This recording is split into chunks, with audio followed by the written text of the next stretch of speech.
Hello friends, welcome back to be English champion YouTube channel. आज हम एक नई स्टोरी लेकर आपके बीच हाजिर हैं जिसका टाइटल है द ट्रूथ। गाइस, बहुत ही इंटरेस्टिंग और संवेदनशील स्टोरी है, पढ़कर आपको काफ़ी मज़ा आने वाला है। बहुत कुछ इस स्टोरी से आपको सीखने को मिलेगा। बहुत सी इसमें इंग्लिश के न्यू वर्ड मीनिंग्स भी आपको सीखने को मिलेंगे और आज की स्टोरी को मैं बिल्कुल बेसिक लेवल से आपको पढ़ाऊंगा। एक एक वर्ड का हिंदी मीनिंग बताऊंगा ताकि आपके लिए इसको पढ़ना और समझना बिल्कुल आसान हो जाए। आप कोई भी इंग्लिश की बुक पढ़े तो उसका मीनिंग बिल्कुल अच्छे से निकाल पाएँ कि कैसे बात की गई है और कैसे उसके सेंस को पहचानना है। तो गाइस, इसी तरह से हम अपने इंग्लिश रीडिंग स्किल्स और कॉम्प्रिहेंशन स्किल्स को एनहेंस करेंगे। तो मेरे साथ आप वीडियो में एंड तक बने रहिएगा ताकि आपको स्टोरी अच्छे से समझ में आए। और स्टोरी अच्छी लगे तो लाइक शेयर कमेंट कीजिए। और जो लोग चैनल पर नए हैं, अभी तक सब्सक्राइब नहीं किया है, प्लीज़ चैनल को सब्सक्राइब करके बेल आइकन को प्रेस कर दें। तो और इसके अलावा दोस्तों, इसमें जो ग्रामर का पार्ट है ना, उसको भी हम बिल्कुल डिटेल में कवर करते चलेंगे। तो शुरू करते हैं। द ट्रुथ, इसका मतलब होता है सत्य, और ये एक नाउन पार्ट्स ऑफ स्पीच है क्योंकि अपने आप में ये एक नाम है। तो देखते हैं। Ramdas used to work for the city sheriff. Ramdas used to work यानी काम किया करता था। यूज्ड टू प्लस वर्ब की फर्स्ट फॉर्म, पास्ट में होने वाली हैबिट को या पास्ट में होने वाले किसी भी काम को दिखाने के लिए यूज टू प्लस वर्ब की फर्स्ट फॉर्म का यूज करते हैं। किया करता था। फॉर के लिए द सिटी शेरिफ यानी शहर के हाकिम, यानी आज के समय की बात करें तो इसका मतलब होता है जो डीएम होता है यानी जिला अधिकारी, तो इसको हम कहेंगे शहर का हाकिम। तो रामदास शहर के हाकिम के लिए काम किया करता था। He was an honest worker. वो था, ही वॉज वो था, एन ऑनेस्ट वर्कर एक ईमानदार कार्यकर्ता। तो वो एक ईमानदार कार्यकर्ता था। He looked after the case files. तो वो क्या करता था? लुक्ड आफ्टर, जो कि एक फ्रेजल वर्ब है। इसका मतलब होता है देखभाल करना, और ये वर्ब की सेकंड फॉर्म है। तो पढ़ेंगे हम, देखभाल करता था द केस फाइल्स, यानी जो भी केस हुआ करते थे तो उन फाइलों की देखभाल करता था। When there was heavy load of work, he used to take papers and files home to work on them. तो when यानी जब, there was होता था, यहाँ there एक इंट्रोडक्टरी सब्जेक्ट है जिसका कोई भी सेंस नहीं है। there was होता था, heavy load यानी भारी वजन, और वर्क काम का, यानी कि जब काम का ज्यादा लोड होता था। ही यूज टू टेक, वो ले जाता था, papers and files home to work, काम करने के लिए, ऑन देम, उन पर। तो इसका मतलब है जब काम का ज्यादा लोड होता था तो वो पेपर्स और फाइल काम करने के लिए घर ले जाता था। One day when he return home, he looked worried. एक दिन जब, ही रिटर्न वो वापस लौटा, रिटर्न मीन्स होता वापस लौटा, होम घर, ही वो लुक्ड यानी लगता था, ही लुक्ड वो लगता था, कैसा लगता था? वरीड यानी चिंतित। तो ये जो वरीड है, इसका मतलब है ये एक एडजेक्टिव पार्ट्स ऑफ स्पीच है और वर्ब की थर्ड फॉर्म के रूप में है, क्योंकि वरी मीन्स होता है चिंता करना, और जब थर्ड फॉर्म किसी नाउन या प्रोनाउन की विशेषता बताती है तो वो हो जाता है एडजेक्टिव। वो लगता था कैसा? चिंतित। एक दिन जब वो घर वापस लौटा तो वो चिंतित लगता था, यानी परेशान था। His wife remarked, what is the matter, you look very gloomy. His wife, उसकी पत्नी ने, रिमार्क्ड यानी कहा, व्हाट इज द मैटर, क्या बात है, यू लुक, तुम लगते हो, वेरी ग्लूमी, ग्लूमी मतलब उदास, आप बहुत उदास लगते हो, क्या बात है। It is a serious matter, it is यानी ये है, और सीरियस मैटर एक गंभीर मामला, ये गंभीर मामला है।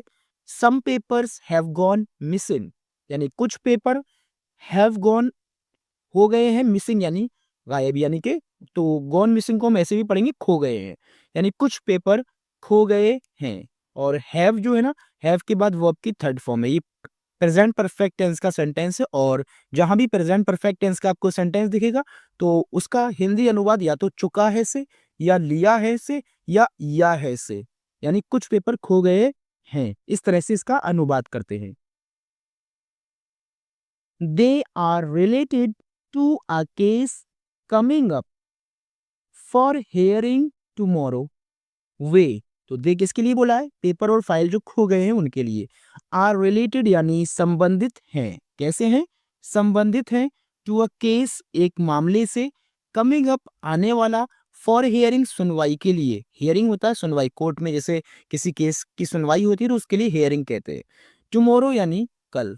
वे कल आने वाली सुनवाई मतलब वे एक उस मामले से संबंध है जिसकी सुनवाई कल होगी। तो इसका मतलब है यानी they are related to a case, वे एक केस से संबंधित है, coming up for hearing tomorrow यानी जिसकी सुनवाई कल होने वाली है। I looked for them everywhere but couldn't find them.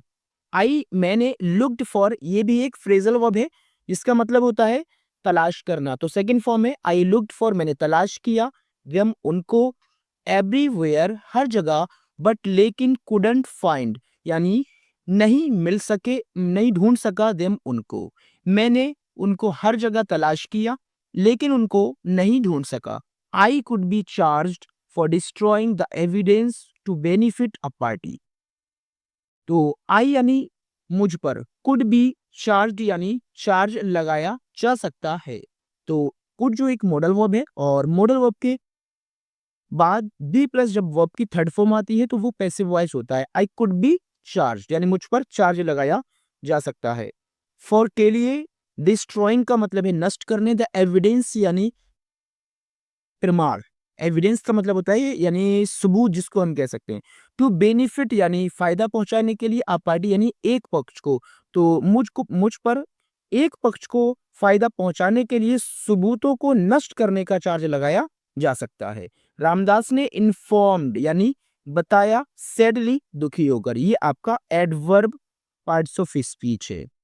ऐसे वर्ड जो किसी भी वर्ब की विशेषता बताते हैं तो वो एडवर्ब होते हैं। तो रामदास ने बताया, कैसे बताया? दुखी होकर। The wife was also worried, पत्नी वॉज थी, ऑल्सो यानी भी, वरीड चिंतित, पत्नी भी चिंतित थी। Her husband could loss his job, उसका पति कुड लॉस खो सकता था, हिज जॉब अपनी नौकरी यानी उसका हस्बैंड अपनी नौकरी खो सकता था। He couldn't sleep all night, वो कुडंट स्लीप का मतलब है ये कुडंट, ये कॉन्ट्रैक्शन फॉर्म है कुड नॉट, यानी कुड नॉट है और इसको कॉन्ट्रैक्ट करके कुडंट पढ़ा जाता है। स्लीप यानी नहीं सो सका या नहीं सो पाया। ऑल नाइट सारी रात वो नहीं सो पाया। In the morning he departed without taking breakfast, सुबह को, इन द मॉर्निंग सुबह को, ही डिपार्टेड वो चला गया, विदाउट बिना, टेकिंग ब्रेकफास्ट यानी नाश्ता किए, सुबह को वो नाश्ता किए बिना ही चला गया। He reached his office and soon a man came asking for him. He reached वो पहुंचा his office अपने ऑफिस में and soon और जल्दी से, जल्दी ही a man एक आदमी came आया। asking for भी एक फ्रेजल वर्ब है। वर्ब के साथ जब कोई भी preposition ऐड होती है और उसके साथ उसका मीनिंग भी थोड़ा चेंज होता है वो फ्रेजल वर्ब होती है। आस्किंग फॉर मतलब यानी पूछना, पूछने के लिए, हिम उसके बारे में, और आस्क फॉर मांगना भी होता है। आस्क फॉर यानी कुछ मांगना या पूछताछ करना, हिम उसके बारे में। तो वो अपने ऑफिस पहुंचा और जल्दी ही एक आदमी उसके बारे में पूछते हुए आया। ही सेड उसने कहा, have you lost some papers. ये इंटेरोगेटिव सेंटेंस और इंटेरोगेटिव सेंटेंस जो हेल्पिंग वर्ब से स्टार्ट होते हैं उसका हिंदी अनुवादन क्या से करते हैं? हैव यू क्या तुमने, लॉस्ट खो दिए हैं, सम पेपर्स क्या तुमने कुछ पेपर खो दिए हैं। Ramdas brighten up saying yes, यानी रामदास ब्राइटन अप खुश हुआ, सेइंग कहते हुए, यस हाँ, यानी रामदास ने खुश होकर कहा हाँ।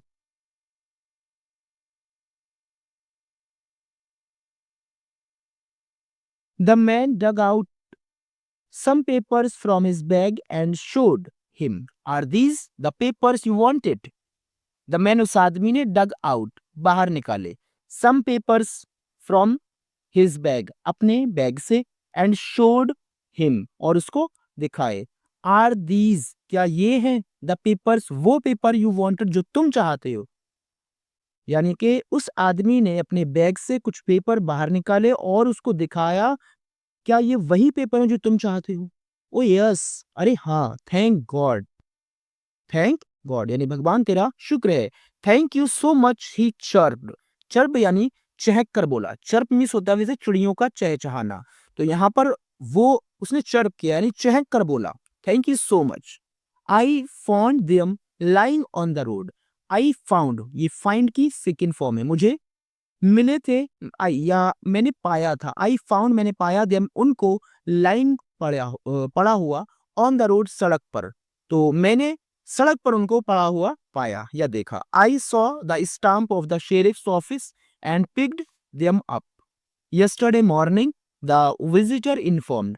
आई सॉ मैंने देखा, सी की सेकंड फॉर्म है, द स्टाम्प यानी मोहर, ऑफ द शेरिफ्स ऑफिस यानी शेरिफ के ऑफिस की, एंड पिक्ड अप और उठा लिया, देम उनको। यस्टरडे कल मॉर्निंग सुबह मैंने उनके ऊपर शेरिफ के ऑफिस की मोहर देखी और मैंने कल सुबह उनको उठाया था। द विजिटर यानी जो आगंतुक जिसको हम कहते हैं, विजिटर जो उसके पास आया था। इन्फॉर्म यानी बताया। Ramdas thank the man immensely. Ramdas ने धन्यवाद किया। द मैन उस आदमी का, इमेंसली बहुत बहुत। रामदास ने बहुत ज्यादा उस आदमी का धन्यवाद किया। The man would not even tell his name. The man उस आदमी ने, वुड नॉट नहीं, इवन यानी भी, टेल बताया हिज नेम अपना नाम, उस आदमी ने अपना नाम भी नहीं बताया। The guest honest people meet honest people just like one bad character runs into another bad character. Honest people ईमानदार लोग मीट मिलते हैं, ऑनेस्ट पीपल यानी ईमानदार लोगों से, यानी ईमानदार लोग ईमानदार लोगों से मिलते हैं। जस्ट लाइक जिस तरह से वन बैड कैरेक्टर एक बुरे चरित्र वाला आदमी runs into another bad character, यानी रन्स इनटू का मतलब होता है घुल मिल जाता है दूसरे बुरे चरित्र वाले इंसान से। तो गाइस, बी ऑनेस्ट। और स्टोरी आपको अच्छी लगी हो, लाइक शेयर कमेंट्स जरूर कीजिए। Thank you for watching the video.